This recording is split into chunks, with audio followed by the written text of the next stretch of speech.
Hi, it's your coach Joe Lucas. Welcome to Friday. Welcome to September 8th. Hope you're doing well. Hope you had a very productive short holiday week here. Let's wrap up this week by talking about two words that really none of us, A, want to really discuss, and B, absolutely never feel. One of them is going to be uncertainty, and the other one is going to be adversity. Now, the reason why I'm bringing this message to you all today is, for those of you who don't know, I live in Melbourne, Florida. I have for almost 18 years now. And unless you're living in Houston, which obviously, there they've had their own challenges, we're going to be under the gun here over the next probably 2 to 3 days. Now, this is why it's important. Most human beings, including me, hate uncertainty. Okay, so let's talk uncertainty first. So uncertainty normally comes from what I call bad Q&A. So if you don't manage your state, if you don't manage your internal dialogue, you can easily get into what I call freak out, overwhelm mode. Now, when you're in freak out and overwhelm mode, you lose access to your resources internally.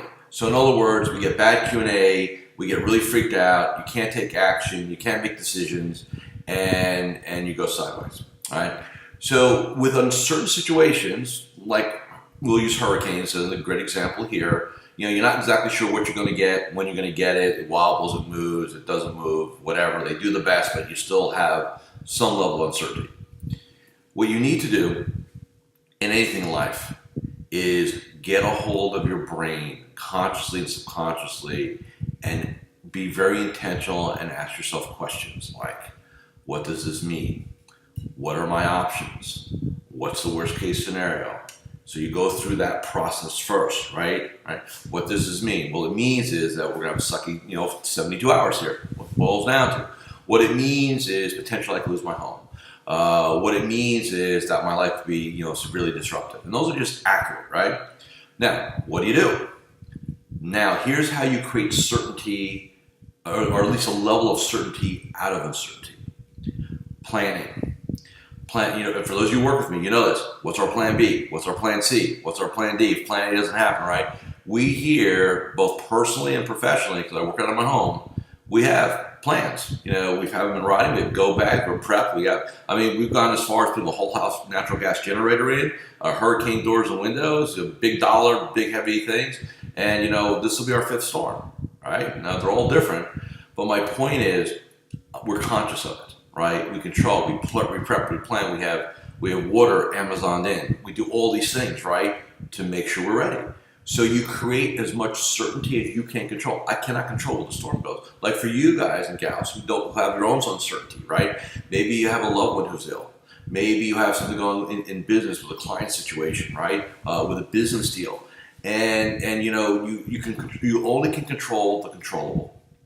And it's very important that you focus on the controllable. Right? Because the stuff you can't control, you're going to get fixated on that, and it doesn't serve you, right? So what you want to do, again, question, plan, create as much certainty as you can out of uncertainty. That's number one. Now, let's talk about adversity.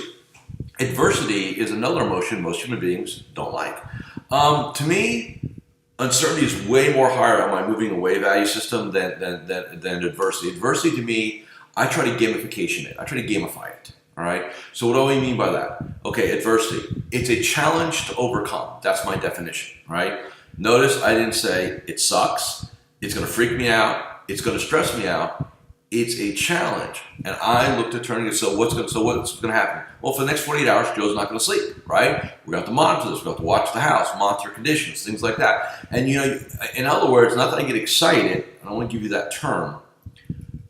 I get very focused.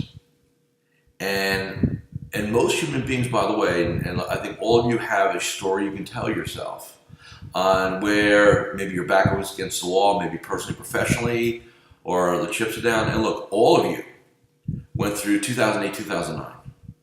Most of you went through 9/11, right? At some capacity. So you have to remind yourself, you have an incredible set of resources to deploy to overcome adversity. But the only way you can deploy those resources is if you're conscious about it and control the internal dialogue, right? Control your Q&A, be conscious. Also, the people around you. don't buy into, again, if somebody has their psychology sideways and there's like a freak out mode, hey, don't join their party. Be conscious, right? That's how you go ahead and handle adversity. You define it to yourself. My definition is a challenge to overcome. Then I turn it into a game. I like to win. I'm committed to winning. And I'll do whatever it takes to win. So whatever I need to do for the house, for the family, for the business, right? We do what we need to do. For the neighbors, we do what we need to do. And I think that's a really thing because, like you said, and you have to watch the media, right? Because it's information. So I'm not going to tell you don't shut things off. But what you've got to do is make sure that when you process it, you have the right filter on, so you don't buy into everything, right? You play the game that you create. So just a couple things I want to share with you today is I've got to get, I know it looks weird, like there's a window and the sun is shining, it's beautiful here today. What's the old saying, the calm before the storm? It's 100% true here today, all right? So I want you all to have a great weekend. And again, for my fellow colleagues who are going to be in harm's way in the next 72 hours, Godspeed, be safe. I do plan to be back here on Monday with you all. So one way or the other. So have a great weekend. Again, define what it is for uncertainty for yourself. Like define it for yourself in advance. Rehearse it. This is not negative thinking. This is about mental rehearsal, prep, right? And then adversity. Not that you just again, not negative thinking. Prep, right? So that when it does happen, you go, okay, I rehearsed this. My mental training now can take over, and I can be in a resourceful state, right? So think about that. Have a great weekend. See you on Monday.